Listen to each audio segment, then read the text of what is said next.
All right, let's dive into a case from right here in the Philippines that went all the way to the Supreme Court. It really gets you thinking.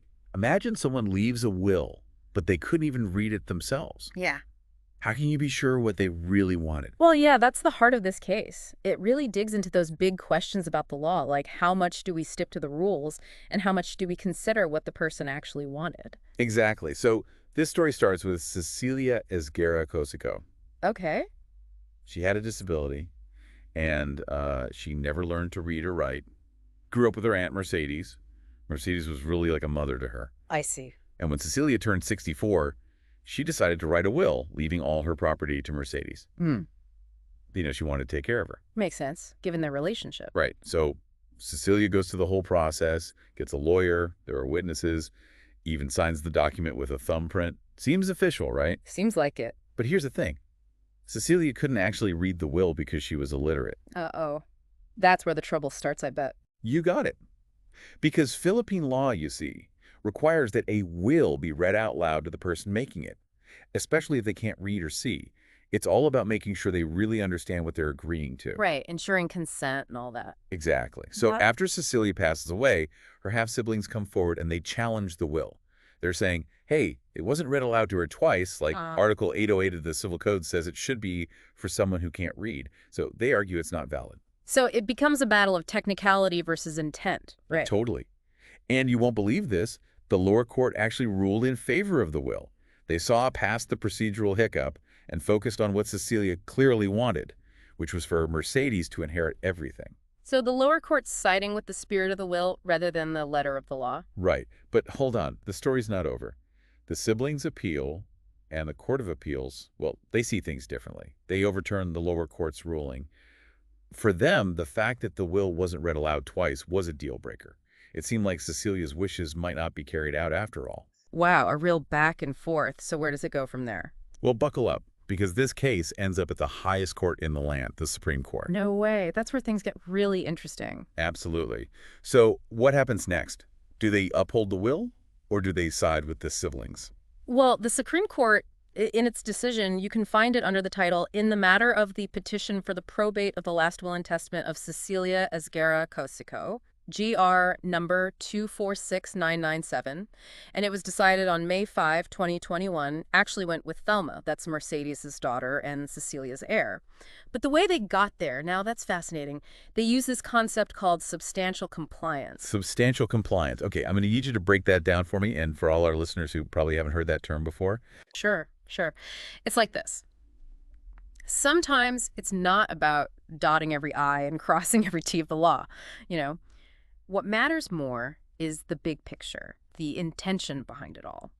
The Supreme Court basically said, even though that will wasn't read out loud twice, there's enough evidence to show that Cecilia knew what she was doing and genuinely wanted Mercedes to get everything. So they looked at the whole situation, not just that one little detail. Right. They considered what the witnesses said, the fact that Cecilia never objected during the whole will-making process, and just like her overall relationship with Mercedes. It all pointed towards a very clear intention, even if one specific rule wasn't followed exactly. I can see why the Supreme Court went that way. But wait a minute, there's another layer to this whole thing, right? Something about a segregation agreement. You've got a sharp memory. That's where it gets even more complicated. This deep dive is getting deeper by the minute. All right, so we're trying to figure out this whole segregation agreement thing. Sounds kind of serious, right? Yeah, it's not as scary as it sounds. Basically, it's all about splitting up some property. So remember how Cecilia and Mercedes, her aunt, they had this deal with a company to develop some land. Yeah, they were working on turning a big chunk of their property into a subdivision, right? Right. They teamed up with Batubulani Realty to make smaller lots they could sell. So after Cecilia passes away and the whole will thing gets messy, the court appoints this guy at Churdi, Gerardo Illigan, to be like a temporary manager for her estate. Makes sense. Someone needed to be in charge while all this legal stuff was going on. Yeah. And part of his job was to figure out which properties belonged to Cecilia and which ones belonged to Mercedes, because remember, they had some things they owned together from that land development deal, and that's where the segregation agreement comes in. So it's basically like a contract about how to divide up all the property from that property. Exactly. So at Illigan, he comes to an agreement with Thelma, Mercedes' daughter, remember, Cecilia's heir. They decide to split things up. 53 pieces of land would go to Mercedes' family, and 54 unsold lots would go to Cecilia's estate. Okay, seems simple enough, so what's the problem? Well, remember how the Court of Appeals said the will wasn't valid because it wasn't read out loud twice? Yeah, that was a big sticking point for Ugh. them. And because they tossed out the will, they also said nope to this segregation agreement. They figured if the will isn't legit, then Thelma doesn't have the power to make decisions about Cecilia's stuff, including agreeing to split up the property. Ah, I see. So everything was riding on whether that will was considered valid or not? Exactly. But then the Supreme Court swoops in and says, hold up, we think the will is good based on substantial compliance. Right, because Cecilia's intention was clear, even if the process wasn't followed perfectly. Yeah. So you think that would mean the segregation agreement is good to go, right? You would think so. But it doesn't quite work out that way. The Supreme Court actually denies the request to approve that agreement. Why would they do that? Their reasoning is pretty specific. They basically said that a probate court, which is the type of court handling wills and stuff, has a very specific job. It's not their place to decide how to divvy up all the property in a state. They just have to focus on whether the will is legit or not. So even though they said Thelma is the rightful heir, they said the court couldn't deal with that land agreement. Exactly. It's like they were saying, yep, the will is valid, Thelma's the heir, but figuring out who gets what property, that's a whole other can of worms. You got to deal with that separately. That's really interesting. It reminds me of those courtroom dramas where they argue about which court has the power to decide certain things. That's a great comparison. And this case just goes to show why it's so important to have a good lawyer who understands all these little details. Cecilia's will being valid, that's one thing. But sorting out all the property from that joint venture, well, that's a whole other legal battle. So what happens now? Thelma is officially the heir, but they still haven't figured out what to do with the property. What does it all mean for what Cecilia wanted and what happens to her estate? And we're back. This Cecilia Esguerra Cosico case has been a wild ride, hasn't it? We've gone from a will to challenges, Court of Appeals, all the way to the Supreme Court and their substantial compliance thing. But we still haven't figured out this segregation agreement and what's going to happen with all that property from the joint venture. It really shows how these things can spiral, even when what someone wanted seems pretty simple. Yeah, so where are we now? The Supreme Court said the will is good, so the Cecilia's wish to leave everything to her Aunt Mercedes, that stands. But they also said the probate court couldn't make a decision about that property agreement. What does that mean for Thelma now? Well, the good news for Thelma is that the will's been validated. She's officially recognized as the heir. But yeah, there's still that loose end with those properties from the deal with Batubulani Realty. It's not going to magically disappear just because the will's okay. So what's next for her? Does she have to start a whole new court case to figure out how to split up the property? Most likely, yeah. It's probably going to involve some back and forth with the other people involved in that land development deal. Might even end up in court again.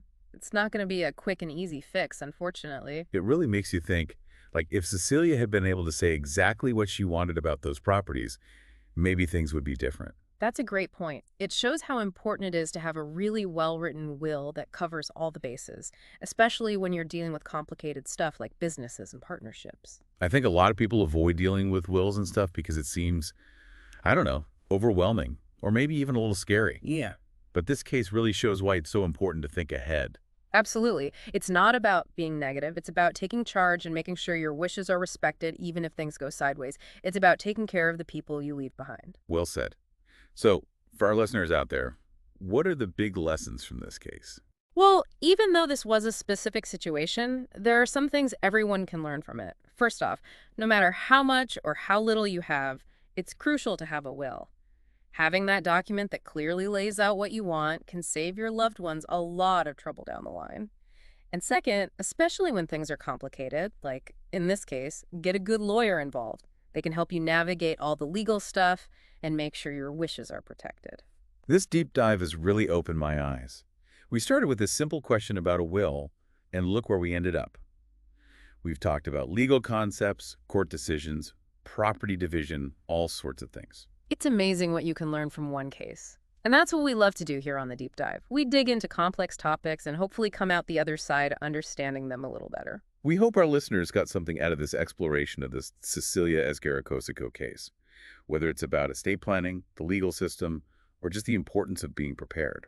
And if you're out there listening and this sparked any questions, or if you have other legal mysteries you want us to look at, leave us a comment. We love hearing from you. Yes. And don't forget to hit that subscribe button and the notification bell so you don't miss our next deep dive. We've got more fascinating cases and topics lined up, and we can't wait to explore them with you. Until next time, stay curious and keep those legal questions coming.